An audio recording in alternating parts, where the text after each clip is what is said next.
I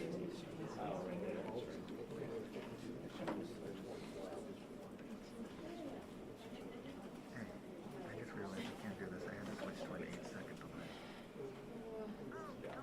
So we can't do that. All right, later, bye. Good afternoon, ladies and gentlemen.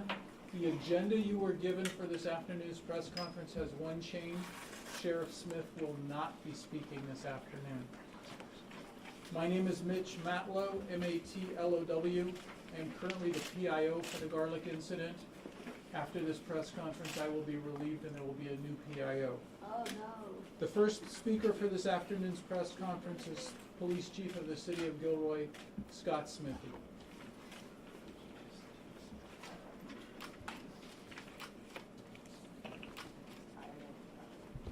So I have a few updates for you in addition to what I've given the last two press conferences. The first is that, through the different teams working the crime scene and developing leads, we have located the suspect vehicle that was used to drive out near the festival. We have obtained a search warrant for that vehicle. And they're in the process of serving that warrant now. So I don't have any update on what is in the vehicle because that hasn't actually happened yet, but that will be happening shortly. We also obtained a search warrant for a residence in the city of Gilroy that was associated to our suspect, and that search warrant was served today. And again, I don't have any details on anything that came out of the search warrant, but that has now occurred.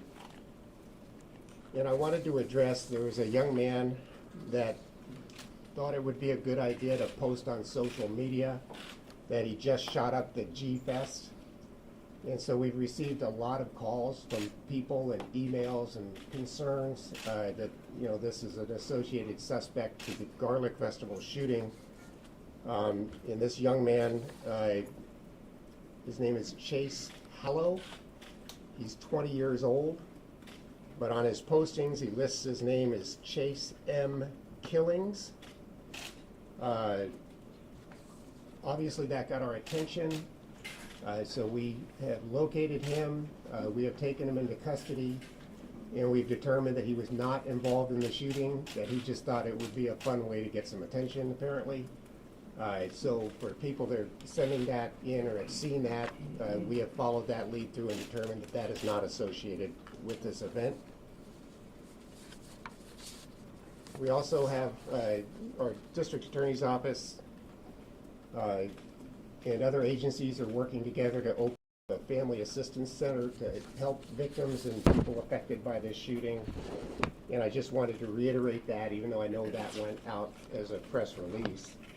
The DA's office, Victim Services Unit, the American Red Cross, and the county's behavioral health services are opening a family assistance center starting at 5 o'clock this afternoon. It'll be at the Rucker Elementary School in Gilroy. Rucker Elementary School is at 325 Santa Clara Avenue in Gilroy, California, 95020. The services that they will be providing at that center would include grief counseling and emotional support, assistance filing claims for state funds for payments of medical bills, counseling bills, and other assistance for victims and their families, and referrals to agencies for providers for medical services, counseling, and other related services. And they're going to open up today at 5. They'll be open from 5 this afternoon until 10 this evening. And then they'll be opened for the remainder of the week through Friday, 9 a.m. to 10 p.m. And then we'll reassess times in need at that point in time and issue additional hours as needed. And lastly, we've gotten this assistance from all these different agencies. And Sheriff Lori Smith is here with me today. And obviously this is her county, Santa Clara County, and her agency and her staff has been providing support. They were some of the first responders on scene. And whenever we deal with something like that, we have a mutual aid process. And of course, we reached out and made that formal mutual aid request, and the sheriff's office has been really instrumental in helping us get those resources that we need to continue to investigate this case. So we very much appreciate that. And I'm going to turn it over and get another update from the FBI with regards to the process that's going on out at Christmas Hill Park.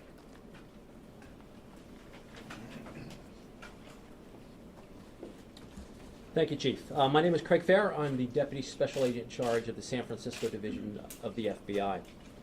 I'd like to thank everybody in the public for your patience as we very systematically, methodically, and deliberately process an extensive and complex crime scene, which will take several more days to complete. This afternoon, I want to provide you with updates on two issues. One, the assistance that we are seeking from the public, and two, the efforts of our Victim Services Program and what you can expect from the FBI and the District Attorney's Office over the course of the next several days. In terms of investigative publicity, we are asking for the public for any information you might have on the shooting. Any tips should be called into the Gilroy Police Department at 408-846-0583. If you have any photos or videos, we have launched a website for you to send those media files. That is www.fbi.gov/Gilroy. That's www.fbi.gov/Gilroy if you have any photos or videos you want to share with law enforcement. Finally, I want to share with you that the FBI is working with the local DA's office on victims' assistance and providing assistance to those affected by this tragedy. The FBI Victim Service Division and our evidence response team will be working with the DA's office to collect and return personal effects that are not considered to be of evidentiary value and have not been entered into the chain. This process will take time, and I'm asking please for patience while we identify, itemize, co-locate those items so they can be repatriated with the owners and the families. I will provide you with updates on that process as well as additional victim services as that information becomes available. Thank you.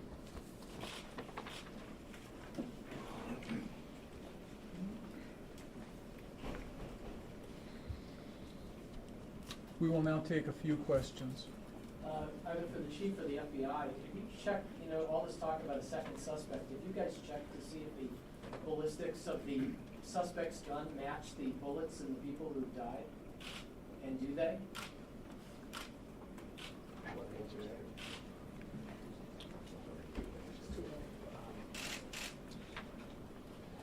So that will be part of the investigative process. There will be, as in most cases, a forensic evaluation, but that determination has yet to be made. The gun is still collected as evidence and it's on site. We have not taken any steps towards that forensic evaluation at this point. Can someone confirm whether or not the gunman was armed with another gun, in this case possibly a handgun?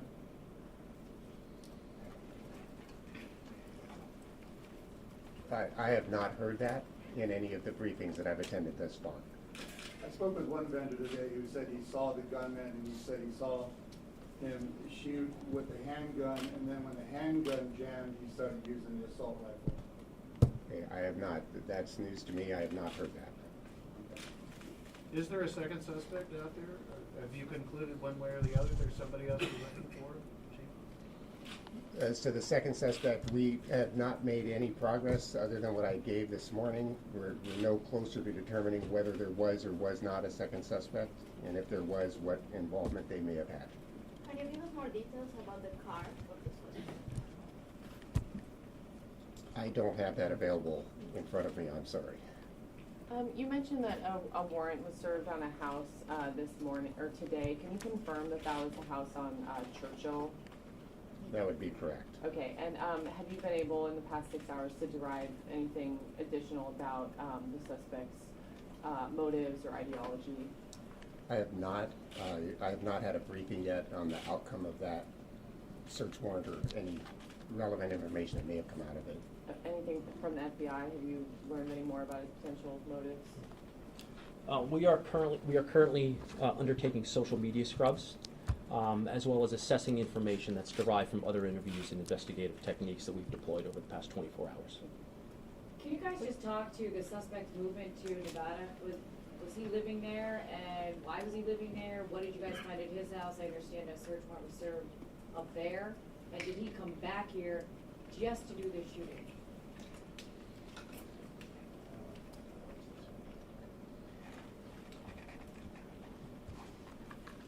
So there's a lot of different agencies involved, and I'm not familiar with the search warrant that was served in Nevada. And I've heard a couple of different versions of the events as to whether he was living in Nevada still or whether he had moved back to California. And I don't have confirmation on which of those is the actual story at this point. Chief, Has is the the family, FBI is the family special agent about cooperating what with you? methods you are going to be using? You gave us a couple just now. As you try to determine a motive, and explain to us why you believe the suspect's dead, why a motive is important for any investigative agency like yours to determine. Well, I think that motive is important. I think everybody wants to know why, the answer why. And if there's any affiliation with other people or groups of people that could potentially pose a threat in the future, I think that all plays into why that would be important to understand. Chief, is the family cooperating? I can't answer that. I have not had contact with them. What about the FBI? Have you had contact? Are they talking to you, or is there back and forth? We are conducting some of the interviews in conjunction with the police department. I can't comment on the results of those interviews at this point in the investigation. It's still very early. Is there an open dialogue? Are they cooperating? I can't comment on that right now. So from your perspective as FBI, do you think that the festival was well prepared for an incident like this? Events like this are occurring across the country every weekend. And it's up to those events coordinators to determine the extent to which they want to employ security features. This event was completely fenced in. Police officers as well as FBI agents were on scene when the shooting occurred. There was patrols actively moving throughout the crowd at the time of the shooting. As a result of that, that subject was neutralized within a very, very short period of time. Craig, can you talk about what kind of social media presence the suspect has in terms of how many accounts or in terms of the scrubbing that you're doing? Can you elaborate? I can only speak to him having a Facebook account, which was recently opened. Not his Instagram account? Can you confirm whether that was his or not? I can't confirm that. Could you provide a little clarity on the weapon? I think this morning the police chief said it was an SKS, but then someone else was.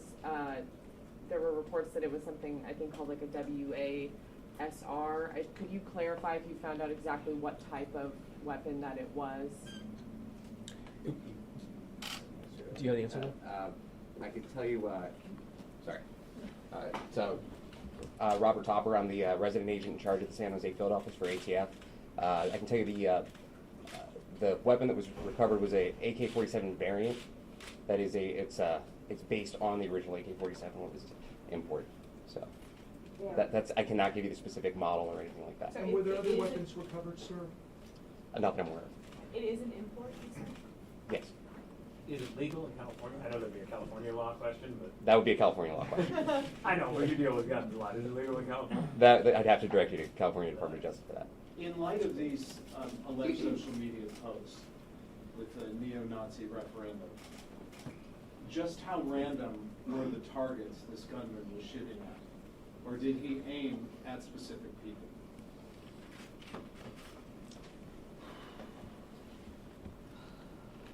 That's something I don't know at this point. The descriptions that have been given to me, it appeared as if though it was random. But I think we're still too early in the investigation to be able to say that definitively. When you look at the number of injured though, Chief, I mean, are we looking at a large number of minorities, the people that are in the hospital right now? Is there any sort of light you can tell us about that? We are We're compiling a list today of all the different victims and all the different locations. I do not have that list yet. Once we're able to look at that list, I think then we could draw conclusions from that when we see it. And Chief, because of the notoriety of the Garlic Festival, especially in this area, the number of people, can you sort of tell us, was there always in the police chief's mind a concern that, yes, this could be a target? Well, you know, anytime you put on a large event with a lot of people, you're always concerned, which is why we try to run a very tight, closed event where there's, you know, controlled access. And so, do we think about it, and do we think about how we would respond if something were to happen? I would say the answer is yes. Did he have a job? Was he going to college? And how do you properly pronounce his last name? There's been a lot of different pronunciations. I don't know.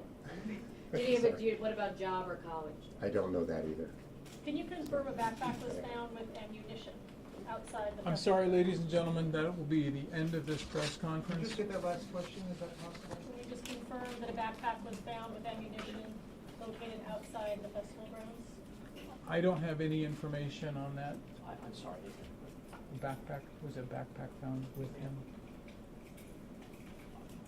I don't believe one was found. Okay. At this point, we don't have any information about a backpack. And can we also say where the car was found? It was a little bit northeast of the park, off of Laurel Drive. What drive? Laurel Drive.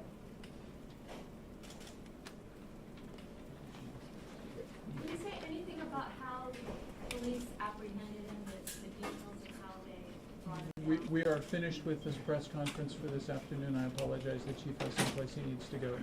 Next update? It will be approximately 24 hours from now, tomorrow afternoon. No, there will be one tomorrow afternoon. If you get new information, I would assume you would come to us before that time, though? It will, like I said, I will be relieved. Captain Murphy will be taking over. And yes, he will be putting out information as is appropriate. After people move out, I will field questions from the Spanish-speaking media so we don't have conflicting camera activity. Anyone in the FBI or anyone out of town with a last name? I will look into that for you, but I don't have that information right now. And is there a vigil here tonight at 6 p.m.? I've heard that there is a vigil. I do not know the location of the vigil. Captain Murphy will have your list. Yes, he has my list. I just want to make sure that, yes, that's the all important. Okay, so it is an AK-47 knockoff, basically. So the AK-47 originally was made by a Russian manufacturing company. Lots of companies have duplicated that weapon. The ATF agent in charge said he was not familiar with which